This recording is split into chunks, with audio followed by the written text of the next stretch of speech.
High friends, welcome to Yashikar. நம்மளோட விஜய் தாரா உங்கள் எல்லாருக்குமே தெரியும்னு நினைக்கிறேன். இவங்க வந்து பிரபலமான ஒரு யூடியூப் தொகுப்பாளினி.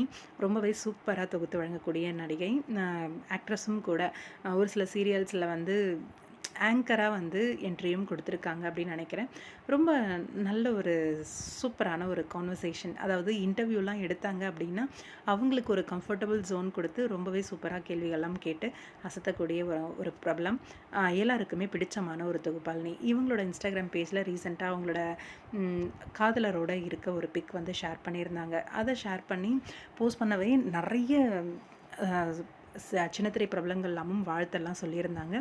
இப்போது இன்னும் ஒரு சில பிக்ஸ் எல்லாம் வந்து போஸ்ட் பண்ணிருக்காங்க. இப்போயும் அவங்களோட பெட்டர் ஆஃபோட ஃபோட்டோ வந்து ரெவல் பண்ணல, கையை திரும்பி நிற்கிற மாதிரி அப்படியெல்லாம் தான் பிக்ஸ் எல்லாம் போஸ்ட் பண்ணியிருந்தாங்க. அவங்களுக்கு என்கேஜ்மெண்ட் முடிஞ்சிருக்கு. ரீசெண்டாக 23rd May வந்து என்கேஜ்மெண்ட் முடிஞ்சிருக்கு. A little sparkle, a lot of love and a lifetime of happiness ahead. Love you lots, a lifetime moment of cheers அப்படின்னு சொல்லி இந்த பிக்ஸ் எல்லாம் வந்து ஷேர் பண்ணியிருந்தாங்க. ரொம்பவே பியூட்டிஃபுல்லாக இருக்குது. ரீசெண்டாக விஜய் தாராவுக்கு என்கேஜ்மெண்ட் முடிஞ்சிருக்கு.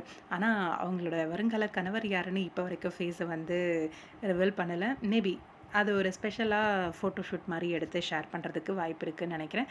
இல்லை மேரேஜில் தான் டைரெக்டாக அறிமுகப்படுத்தினாலும் ஆச்சரியப்படுறதுக்கு இல்லை. விஜய் தாராவுக்கும் அவங்களோட வருங்கால கணவருக்கும் எங்களோட மனமார்ந்த வாழ்த்துக்கள்.